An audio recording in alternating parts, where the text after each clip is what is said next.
welcome back to the Gridiron Grind with Andrew and Lance. This is week two, and there's a few thoughts that I have about a certain team, but I don't want to get to that first. I want to get to the good stuff. How are you doing, Lance? How are your Eagles looking? Andrea, I'm doing pretty good, I think. We'll see, right?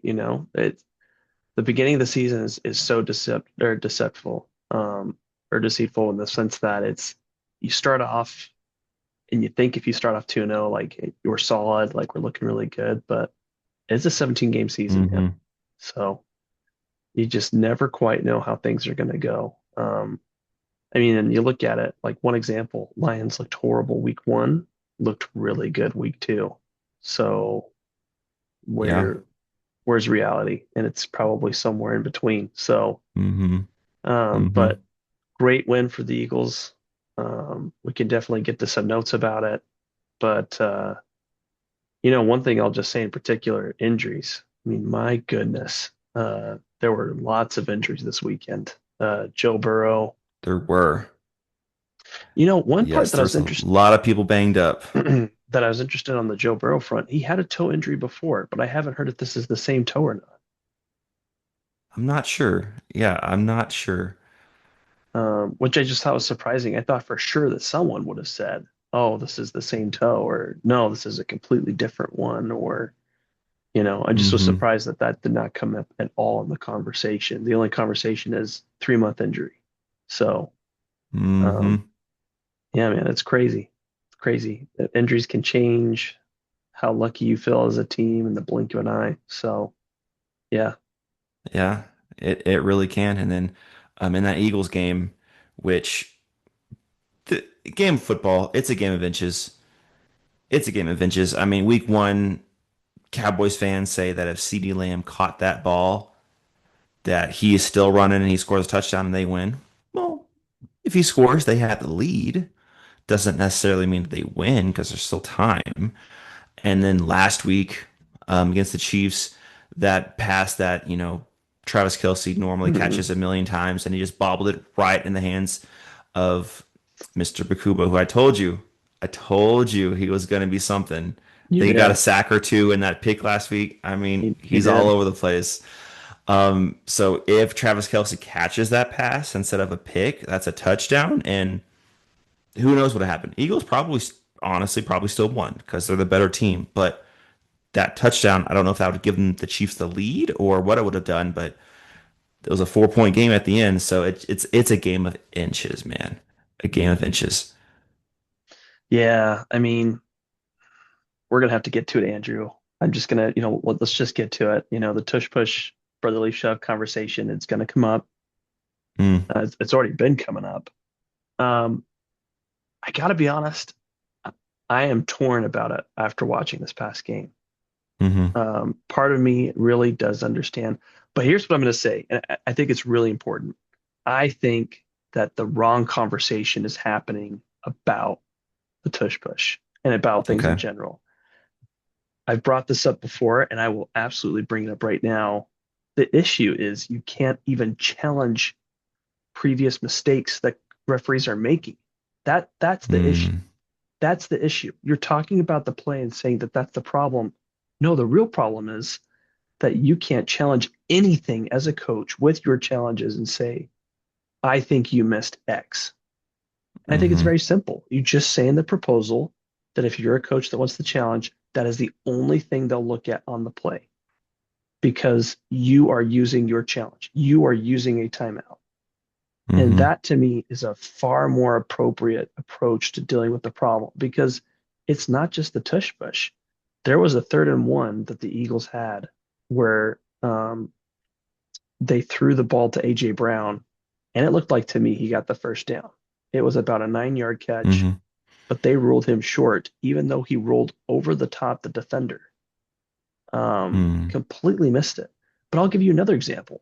If you go back and watch the or Chiefs touchdown or the Chiefs touchdown, I think it was like a 13-yard run. There was a major holding that happened on the right side of the play. I think it was Jawan Taylor that completely like just took the guy out. The Eagles should have been able to throw the flag and be like, listen, you missed a holding. It was clear and obvious. Go look at it. Number 74, whoever it was, I think he held. And then you should be able to look at it and go, they're right.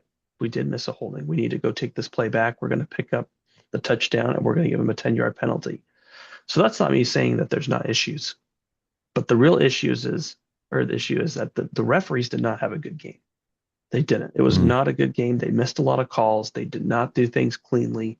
There was a Devontae Smith pass interference that they waved off, which to me, I completely disagreed with. The defender completely cut off the receiver, and Devontae fell down because mm, the defender got in the way.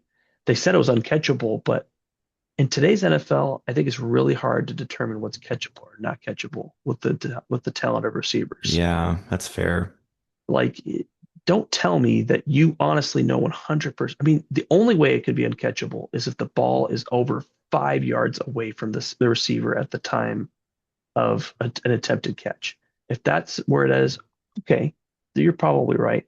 But I mean, the ball was in the frame. I could see where the ball was and I could see where he was going. Hmm. Um, I just, it was a very frustrating game. So back to the brotherly shove. Um, they absolutely did miss false starts. I did see that some Eagles network people showed neutral zone infractions by the defense. So then that got me thinking, I don't know what's better. I don't know if it's better that the league takes away the play. Here's the thing I hate. If you take away a play, you open the door to a precedence. Hmm. And I don't know what tomorrow's going to be. I don't know what the next play is going to be. But that's the mindset here of adopting is, if we just don't like a play, we're just going to get it out of the game. Um, Yeah, and to me, it's just teams are frustrated because they aren't good enough to run the play. I mean, good example is Minnesota in our week two game. For some strange reason, we have a quarterback that's like 6'2" or 6'3", like maybe barely 210. You know, he's not tiny, but he's not Jalen Hurts. And we have an O line that's pretty good, but not like a Eagles O line. And we decide to run two tush pushes. I'm thinking, what are we doing here? What are we doing here? We don't have the personnel to do it. No one has a Jalen Hurts, and teams are just frustrated because they can't do it, so they want to outlie it. Well, if that's the case, then okay, we need to outlie or get rid of the play that Patrick Mahomes throws without looking. Well, no one else can do it, so we have to get rid of it, or we have to get rid of this just the Hail Mary streak play because no one else is as fast as Tyreek Hill, so we have to get rid of it. That's not how this works. There are certain people that are really good at very small things that no one else can do. That's just life. Figure it out. Figure out how to stop it. Don't complain and try to get rid of a play. Um, that's my viewpoint on that. yeah, and um, I wanted to see. I know I found an article that said that 28 teams have ran the tush push in a various form, but Hmm. I know that the Chargers just ran the tush push in order to avoid a potential safety. They pushed out from the Yeah, 1 yard I saw that. Hmm. line. Here's my thing. Be who you are as a team, regardless of whether something's in place or not. If you believe it's a Hmm. dangerous play, don't use it. Don't use it. Otherwise, the Buffalo Bills, they used the tush push against the Baltimore Ravens. Maybe they might say, well, we only go off the left. Well, that's just flawed thinking right there because it just makes it easier for the defense. And the Hmm. defense knew exactly where he was going to go. And it made it way easier. Um, I don't know, man. I sympathize on the false start portion. That part I sympathize. But the part I'm struggling with, the sideline judge should be able to tell if someone's moving. You should still Hmm. be able to tell. And also with if the play is happening more close, then you should be able as a ref to squeeze in a little bit to get a good closer look. I, Hmm. I don't know. It's frustrating because I left that game thinking this was not well executed. But I do have a theory, Andrew, that I wanted to mention as we were talking today. Okay. Um, I noticed during the broadcast that Roger Goodell was there in person at this game. Oh. And I think the Eagles wanted to stick it to him. I really do. I think Jeffrey and Nick Sirianni had a conversation before the game, and I think Jeffrey went to Nick and gave him the green light. Listen, if there's any scenario where we can run the tush push, you just run that thing. I just I know that based off of the articles I've read, very well sourced articles, that it was a heated meeting, and I'm sure that there are still bitter feelings between Jeffrey and the league. And I Um, really hope that when Philly plays Green Bay, that that's their mindset as well. well, and the other part too, I think about is I think they're operating with the mindset we were only 2 votes away. This is the last year. And Yeah. the last point I'm going to make on it is why are the Eagles leaning so hard into the tush push? I think the reason why, and it's honestly smart coaching, if they haven't taken away the tool, there's no reason for using other tools. Yeah. And Jalen Hurts is so big, so strong. Just he's the pure strength wise, the strongest quarterback in the league. So Yeah. use that to your advantage. Yeah. Absolutely. I just, it still kills me though, man. To complain it's not a beautiful play. It, it's just so bizarre to me because I've watched ugly plays all the time.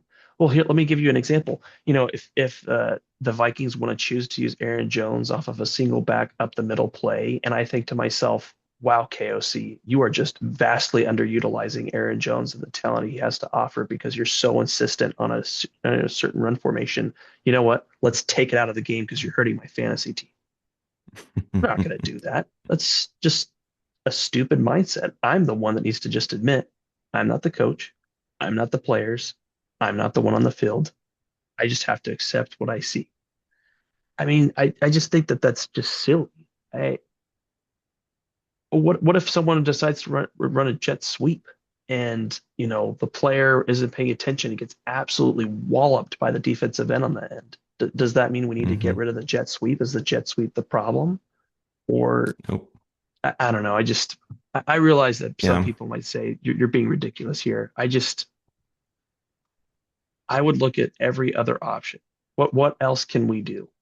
And I think Hmm. that because I think it's a bigger issue. I think you're letting the refs off the hook here. And I don't think that that's what you need to do. You need to continue to clamp down on the refs. I mean, to me, I hope the NFL goes to the refs of this game and says, this was not good enough. You were in one of the most major games this week, and you had arguably one of the worst referee performances of the 2025 season. We can't have that. What is it going to take to get you guys ready next time? I don't know. Hmm. Yeah. Hmm. Yeah. And I've always said with the tush push that is the guys pushing Jalen Hurts behind him really affecting the play that much? Because the O line is pushing really. I mean, they're moving players, and then Jalen Hurts is so strong that he refuses to get tackled before he gets 1 or 2 yards. Is really that tight end and running back behind him making that much of a difference? I don't know. I don't think so. Well, I mean, I think that they're crazy to think that getting rid of that formation is going to just totally get rid of the 4th-and-1 game for the Eagles. Um, Hmm. QB sneak is still there, and it's like 85% the same play. well, I think it's just comes down to the matter of that it's about a 96% effective play if it's 4th-and-1 or less. Hmm. I mean, I get that. What about the other 9 yards, guys? What about the other 9 yards? They shouldn't have been able to get the other 9 yards. Hmm. That to me is just crazy, man. And it's not like the Eagles are tearing up the stat sheet. I No, think they've scored 24 points in both games. Am I correct in that? Or somewhere close to they that? scored 20, so they scored a total of 44 points between week 1 and week 2. So it's I mean, okay. that's, It's yeah, okay. that's above average. Yeah. Yeah. Well, okay. There's one other thing I did want to get to, and that's I'm tired of carrying water by journalists for the league. Like the the overwhelming narrative from one network, I can't speak for all networks, with ESPN was just talking about how ugly this play is and how the Chiefs lost this game in March. Oh, I mean, what sour grapes, man. You know, hmm I'm just thinking back to the defensive holding for the Eagles that happened in the Super Bowl in 2022, 2023, or I should say 2023. You Juju know, Smith-Schuster play. Yep. none, I don't know any Eagles fan that left it thinking, oh, if the NFL just would have, I mean, that wasn't ever the language. It was, we just weren't good enough today. We weren't good enough. And that's the mindset that, so I guess that this leads me to my last thought of this like brotherly shove segment. Are we at the end of the Chiefs era? I feel like that this is not something that the Chiefs of 2 years ago, 3 years ago would be doing. I feel like that the Mm. light is going out, and now maybe a little bit of denial and looking at ways that it's someone else's fault why our lights going out. I don't know. Mm. I was not impressed. I know they have wide receiver injuries. I get that. I understand that that's a really big adjustment, but um, arguably, I don't think that Mahomes been a good regular season quarterback this year or last year. He's been okay. It's not been till the postseason that we've seen a better Mahomes, and is that going to nip him in the butt? Are they going to be able to win the division? They're 0-2 now. The Chargers are 2-0 hmm in their division. I mean, what a strong start for a team. Um, hmm just just crazy how things can totally flip over the course of 1 year. Yeah, I'm not all the way there yet with both those teams. Um, the Chiefs have been like an inch away from being 2-0 themselves, and the Chargers looked okay against the Raiders on Monday, but I wasn't like overly impressed. There were times Mhm. thinking, man, the Chargers cannot run the ball. That's No, going to be a problem. They can that's run the fair. ball really well. They got weapons now with Quentin Johnson looks good. Keenan Allen's back. He looks good. Of course, Lab McConkey, but man, they don't have a run game. That's a little concerning. Well, yeah, but it all comes down to split second plays, right? Like you were talking about game of inches. Yeah, If Amari and Hampton doesn't fumble that football, that end of the game sequence feels very different. Um, yeah. that was, yeah, I don't know where the fault really lies in that play because it's a little bit of hmm offensive guard, offensive tackle didn't take care of Crosby, a little bit of Hampton's got to get two hands on the football, a little bit of hmm I don't think Herbert was really paying attention, which is like weird to me because as the quarterback, hmm you always have to be paying attention. Um, so yeah, it's interesting. So, but sorry to bring it back to the Eagles. Let's finish off my notes there. Offense, we got to figure out our passing game. Um, Yeah, Devontae Smith's been a no-show. Kind of AJ Brown too. yeah, well, I mean, I think Devontae Smith was okay. I think he was like, I want to say he was like four for 50 yards. Let me just wanted to make sure I got that right. Yeah, he had 4 catches for 53 yards. So it's an okay game, but it's definitely not what it needs to be. AJ Brown, I think, had hmm 5 catches for 20 or 31 yards. Really weird, man. 5 catches for 27 yards. This is the part that's crazy, Andrew. The Eagles as a team had under 100 yards passing because of a couple sacks. So hmm for teams that have had approximately 100 yards passing, like their performances, the Eagles are 4-0 each time that's happened, which is crazy because you look at the rest of the league. I don't have the stat in front of me, but it's absolutely a losing record for teams that have 100 yards or less. Absolutely. Yeah. Um, so I got to figure something out, though. It's definitely a problem. Um, I do feel like that the routes they're calling are just weird to me.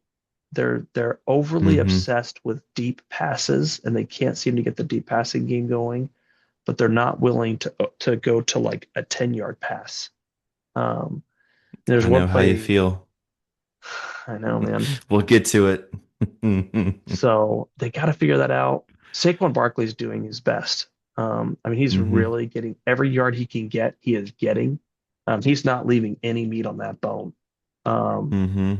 another another decent day, 88 yards. I mean, 4 yards a carry. He's doing everything he can to get what he can Yep. for the team.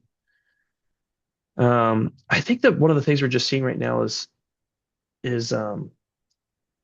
Jalen Hurts and Kevin Patullo. They got to get comfortable with each other. I don't think they're totally on the same page, and as a result, we're seeing a slow developing offense. It's taking longer to figure out Hmm. how to do things.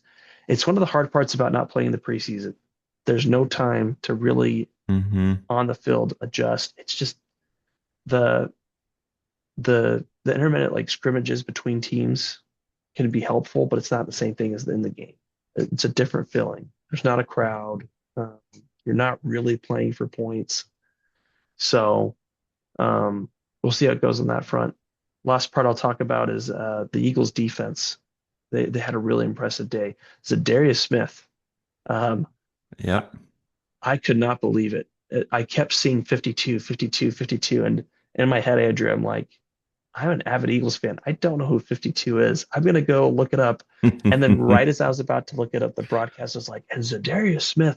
And I was like, wow. I mean, he really tackling, Hmm. tackles for loss, the sack that he got. I think it was Makuba and Smith that teamed up for a sack. So strong day. I mean, a really, really good start. Made a huge impact in terms of the flow of the game. Ajomo got his first sack. The other part I was going to mention on that Kelsey tip or the Kelsey um, miscommunication, misstep between him and Mahomes, the ball is actually tipped. I went back and looked at the broadcast, Okay. and if you look at it, you can see that Jalen Carter gets his fingers on it, and I do think that that was part of the issue. I think Mahomes was rushed. Carter tipped the ball. Kelsey wasn't quite in the spot he needed to be, but all those little things add up, and I think it just added up just enough for Kelsey to not quite be in the right spot, and then Makuba just made a heads up play. Um, Hmm. I mean, that could have easily ended in a tip pass and the KC's at least getting a field goal. So, impressive performance. I liked what I saw.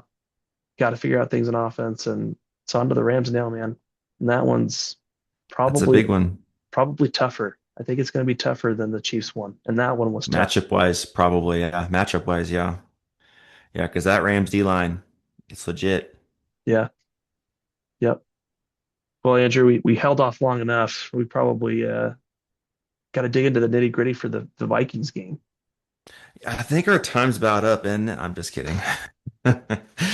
So, okay, I was thinking about this of where I wanted to start. So, right now we're 1-1, not in the world.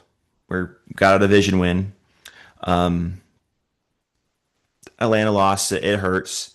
But first, I wanted to just give props to Atlanta. They came with a great game plan. They came great coaching scheme.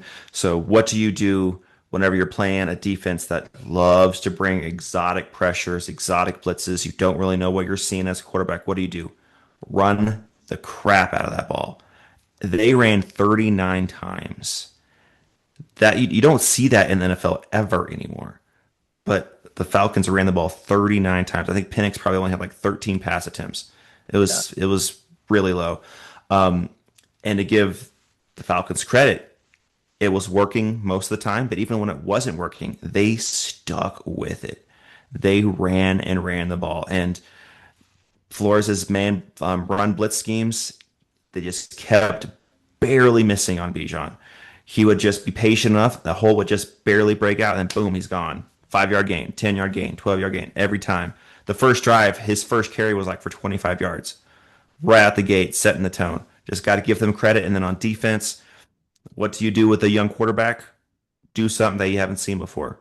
And they were running 5-man fronts all game, like not necessarily blitzing strange Mhm. blitzes, but the whole time they had 5-man fronts, so 1-on-1 with every single O lineman, and that gives your defense an edge, especially with a quarterback that is new, not really knowing what he sees. So give them props, and then also want to say that Minnesota has a lot of injuries going on, so get these two things out of the way. Not the biggest reasons why Minnesota laid a goose egg, but small portions of it. So Atlanta played well. Minnesota has a lot of injuries. So we're still missing our best left tackle. And as you know, whenever Lane Johnson's not playing, it's a different game. It's a different team. Whenever Christian Darrisaw's not playing, it looks different. And our backup left tackle, he looks like a backup left tackle. Every time one on one, he's getting beat every single time. And then he got hurt. So we had our third string left tackle in there, and that looked even worse. And then we are already missing some major defensive players. Van Ginkel missed with a concussion, so that's huge. Mm-hmm. Harrison Smith has been out because he's had a strange illness for the past like month or so. Not really any reporting on what it is, but he hasn't played. He hasn't practiced since like beginning of August. And he, even though he's physically not the same player, mentally he's one of the best. So that's a big loss. Jeff Okuda, our third string corner, out with a concussion. He didn't play as much, but without him, we had to change our defensive scheme by playing more safeties. And when a safety is covering like a tight end or a wide receiver, that's a problem. And Kyle Pitts had some open targets there because a safety was covering him. So just a bunch of little injuries, and then in the game, our center got hurt. Ryan Kelly, he got in a concussion, and so our backup center was bad. He did not call like the shifts right. There was a play where he, like literally his first play in there, Ed like a blitz comes off the edge, no one picks him up, and McCarthy has to either get rid of the ball or take a sack. I think he took a sack. So just a lot of little things happened, injuries. We got to get that cleaned up. Now Aaron Jones is out for 4 weeks. He's on IR. Yeah. Like you mentioned, JJ McCarthy, he got hurt during that game. And I remember the play because he scrambled out. He got a good gain, like 10 yards on a scramble. But he got tackled inbounds, going out of bounds, and player landed on his legs. And then on the sidelines, you see him getting taped up. So he's going to be out 2 to 4 weeks. There's just a lot of injuries going on. But one of the two main things of why Minnesota lost that game, the second biggest reason was McCarthy. So watching him play, he's only played two NFL games. And before these two games, it's been almost 2 years since he played a real game Hmm. in that national championship against Washington in 20, what was it, the beginning of the year 2024. It's Yeah. been a long time since he played any real football. And you can tell that he's just not processing quickly enough, which is expected.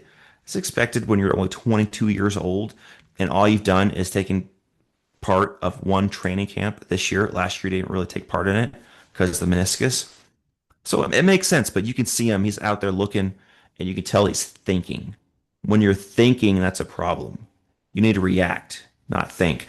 And there's a few key moments I was watching him play the past 2 weeks and thinking he just doesn't fully have the 100% confidence in what he's seeing because even when there's like a check down that's wide open and he's just staring him down, it takes him 1 or 2 seconds to throw it. Instead of seeing it, oh, he's open, boom, out, throw it to him. He looked at his receiver, he's sitting there wide open, and then he winds up and throws the ball. And by the time he throws the ball, the receiver's on the sideline and can only get a couple more yards instead of in stride, go Hmm. upfield. So Yeah. he's just not being decisive, which again, it's quite 100% understandable. He's young. What doesn't help is whenever your offensive play caller, your coach, is calling plays for a veteran that knows what he's doing.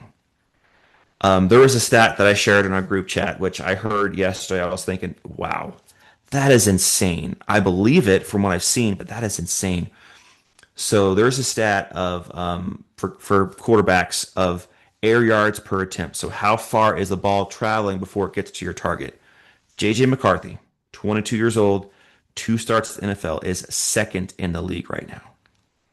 That should not Crazy. happen. That Crazy. should not happen.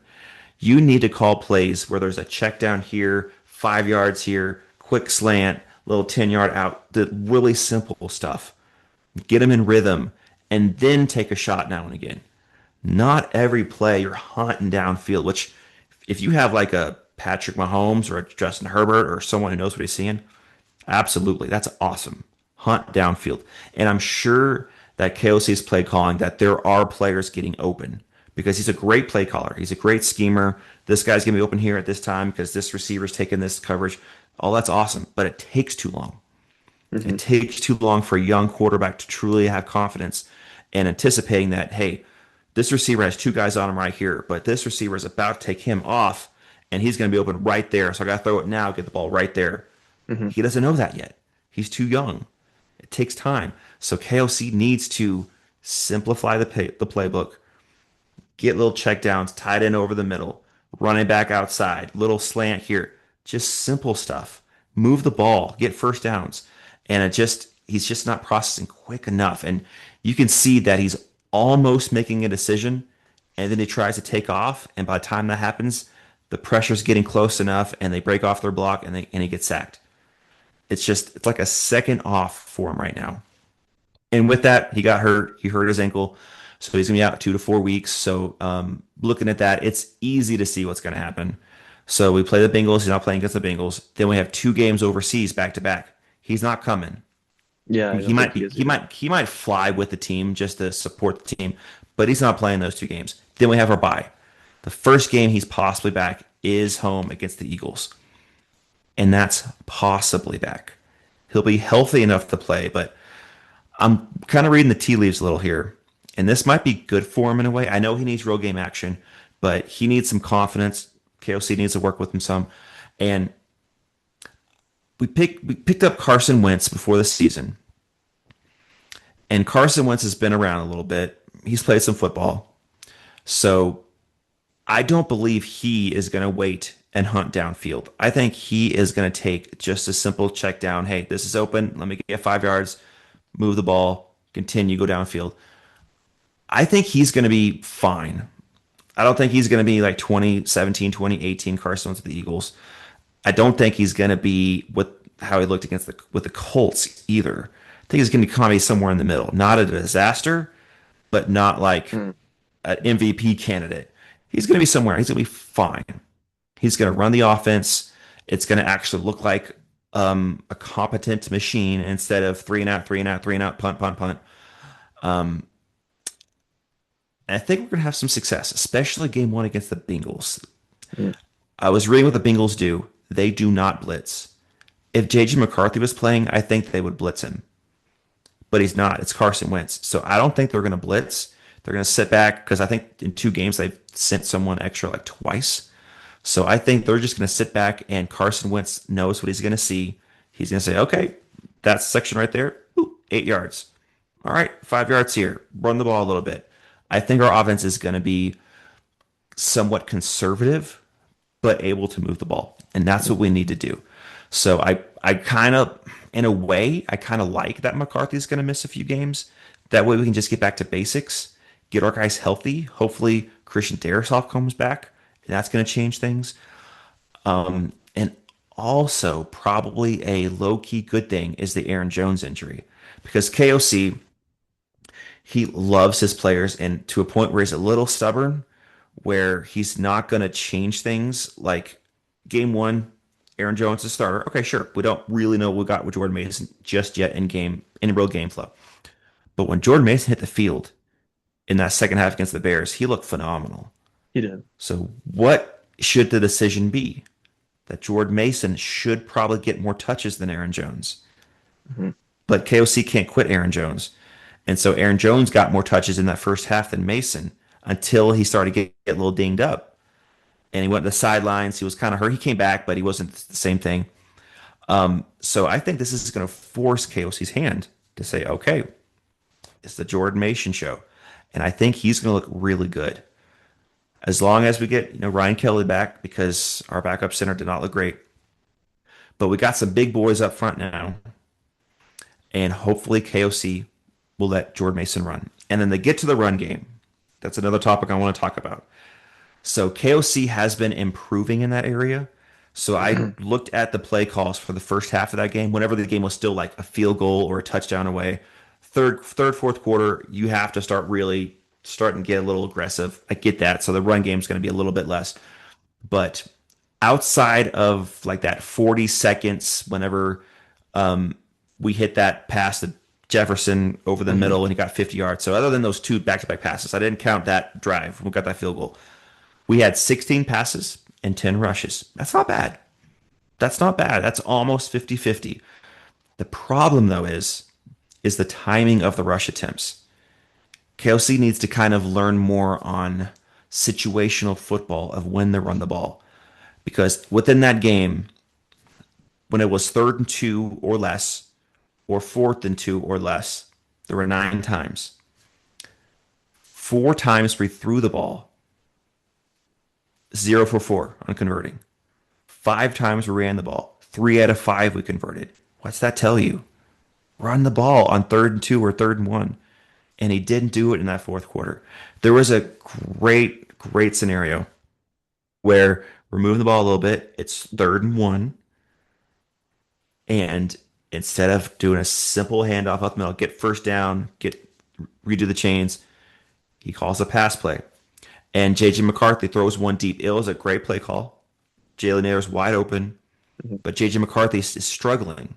He didn't have rhythm that game. So the ball sails a little bit over Naylor's head. He has no chance to catch it. And then what does KOC do? He gets really upset. He's mad. He punts the ball. There's 9.5 minutes left in this game total, and we have not stopped their run all game long. And then what the Falcons do? They literally run the ball every single play, not a single pass play. They like first, second, third, fourth, first down. Boom, boom, boom, boom, boom, boom. First down every time. Go down the field. We only have like 2 minutes left. And then it's there. And there's a play where I believe that the ref kind of miscalled something where they said a player was offsides on a fourth down conversion. He wasn't. He jumped, but he didn't cross the threshold. He stayed still, but they still threw the flag, gave him the first down. Then it hit the 2 minute warning, and we have no timeouts left.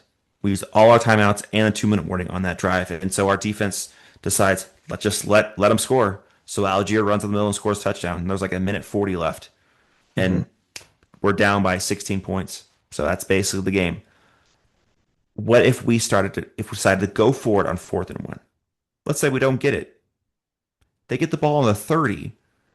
That takes a lot less time for us to get the ball back. And we don't Yeah. have to burn our timeouts. But KOC was angry. He was upset. You could see it on the sidelines. He made an emotional call just to punt it. And the defense couldn't hold Bijan and Algier like they hadn't all game long. So overall, the biggest factor of that game was KOC did not call a good game. And he would be open Mhm. to say that it was a bad coaching game. And JJ McCarthy did not look good either. He had a few instances where he threw some good passes, but he had a ball sail. He forced one double coverage on one of his picks. The other pick was just a great play by the defense. The ball was a little low. It was a little behind Jalen Naylor, but that safety, Billy Bowman Jr., just made a great interception. So give him more credit than fault on the throw by JJ. Now, the second pick, he just forced one over the sideline. JJ, I mean, Jefferson literally had 3 guys around him, and McCarthy still Mhm. threw it down there. It got picked, but that was a pick like on the 2 yard line. So I was like, well, whatever. That's like a punt. He didn't play well. KOC didn't coach well. And to go back to KOC's coaching, there was a play that I thought, why? So this was like first quarter, maybe early second quarter, Mhm. and we have a good drive going. We're driving down the field. We throw a pass to Jalen Naylor on the 2 yard line, 1st and goal. We get up to the line of scrimmage, and instead of just simple handoff up the middle, he substitutes, has an exotic package out there which takes time.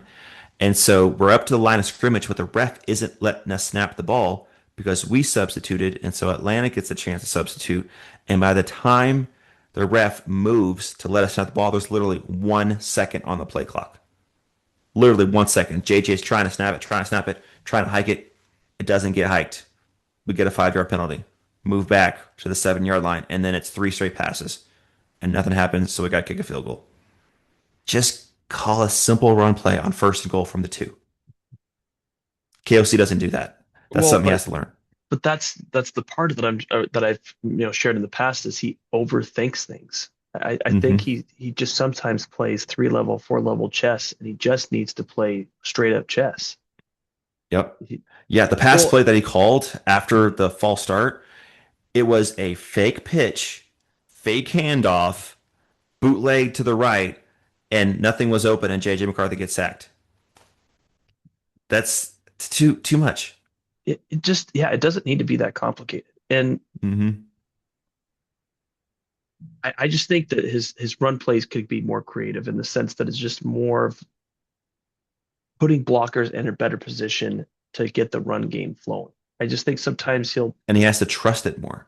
right. I just think he settles too much for we tried that run. Like it's not a literal check and check. Oh, we ran, now we Hmm. can pass. Now we passed, now we got to run. Like Hmm. that's not the way you look at it. You have to judge. I think how you summed up the fourth down situation is perfect. The one thing I will say is Jordan Mason has doubled Aaron Jones has almost doubled rushing attempts or carries as Aaron Jones has in the past two games. That part is true. He has doubled it. Hmm. But here's the problem. 9 carries for Jordan Mason is not enough. It's not. Hmm. He's too good of a running back. And here's the other problem I'll throw out. McCarthy had 2 interceptions. I mean, one of those interceptions came late, but he had 6 sacks. There's a lot of Hmm. evidence here that the passing game is not coming together. I just Hmm. I think that the problem is it's a bit of an ego. Kevin wants to pass it, and running it is a little bit of a concession in his mind. And he needs to change that mindset. It's not a concession, it's a different strategy of winning. I look at the Eagles game on Hmm. Sunday. The Eagles were frustrated that the passing game wasn't working, but they didn't give up on the run game. They didn't throw it out the window. They knew that that was the vehicle to success. And I look at that score and I look how close things were through 3 quarters. And to me, I Yeah. just look at it It as was a winnable game still. it was mismanagement. It was mismanagement, Hmm. and I think that Kevin's a little bit of a pre-KC Andy Reid right now because this is what Eagles fans would tell you. Andy Reid was overly obsessed with the passing game. He always wanted to make it Hmm. work. That's how he always believed they had to win. There's other ways to win. There's other ways to succeed, and he's just got to be willing to have the humility to say, you know what, Hmm. I got to adjust things. So, Yep. I It's not working. well, and another part I'll throw out there, it's early, but if they continue to have rushing struggles, Kevin needs to be willing to bring in a running mind to help him open up after the season if this continues to be a Hmm. problem. Yeah. And I mean, maybe in 2, 3 years, McCarthy will be ready for these exotic deep pass plays. Yeah, Very, very possible, but not his first and second game. You can have confidence in the kid. Absolutely. I love the kid. He's got the best attitude. He studies. He is the real deal up here, but he's not ready for that exotic stuff yet. Baby well, steps. I mean, I'll throw out an example. When the Eagles opened up in 2021 with Jalen Hurts as their starter, um, Nick Sirianni was just pressing the pass button. I remember Monday Night Football week 2 Hmm. against the Cowboys, and he just wanted to continue to call exotic passes, and it wasn't working. It was detrimental to the development of Jalen Hurts. Look at Jalen Hurts now. It's very different in terms of what he's able to do. You got to let your quarterback grow. Yep. Yep. Just like Jaden Daniels last year, his first few games were not great, Yes, but he ended the season really well. It just takes time for these kids to know the speed of the game because it's a lot different than college. definitely. Yeah. Well, we'll see how it goes with Carson Wentz. In a way, I kind of hope that I don't wish injury on anybody, but I kind of hope Mhm. Carson Wentz has to miss a little bit because I want to see Max Brosmer. I don't know, just in the preseason, he looked awesome. I know he's a rookie Oh, too. I just want to see it. I just want to see a few plays of him. I feel like you're going to want to see it, and then afterwards, you're not going to want to see it. You won't You're have wanted to probably see it, right. You're and probably right. you can't undo it, man. You can't undo it. Hmm. We'll see, man. I got more thoughts on Carson Wentz, but I'll share that for our preview for week 2 or week Hmm. 3. So there'll be a time and And the place other within little that. thing that's to actually be known that is a factor is the Jordan Addison suspension. Him and McCarthy had Yes. such a great chemistry in the preseason and in training camp. Jordan Addison was his guy. And without Addison, they're just having 3, 4 guys over Jefferson's side and saying, all right, Adam Thielen beat us. All right, Jalen Naylor beat us. And they've made a few plays, but Steven's like, that's fine. You converted on 3rd and 18 to Adam Thielen. All right, cool. Do it again. And it doesn't happen. So with Addison comes back, totally different ball game because then you cannot just leave him 1-on-one because Addison will burn you. He's a great man beater. So Yeah. that's another point I wanted to make. No, it's all fair, man. That's fair. So. The season's young. The season is young. Hmm. There's still time to turn the ship around, and it'll Yep. be a Yep. We're battle just to, we're just 1-1. We have a better record than the Chiefs. We have a better record than the Texans. Two really good playoff teams. We're okay. yeah, yeah, man. You just gotta keep learning and keep growing. So, Hmm. All right. Well, that's all I had. well, hey, this is good, man. Glad we got to dig into reviewing our team's games, and Hmm. so nice to have football, man. I've loved it. Hmm. Best time of the year. I'm wearing a sweater today, Andrew. Like I woke up and it felt a little chilly in my house, and I was like, I'm gonna This is wear a nice. sweater. Let's sweater Hmm. leather. Let's get going. Let's do this. Hmm. Yep. Yep. It's nice. Man, it's awesome. It's only week 3 and it feels so lovely. Oh man, it's the best. It's the best. We still got 16 more weeks. And then the playoffs. Yep. Yep.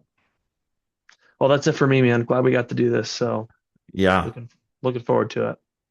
Yeah. Awesome. Well, thank you guys for joining us in this episode of the Gridiron Grind with Andrew and Lance. Be sure to like, subscribe, share, comment, all that fun stuff, and we'll see you next time.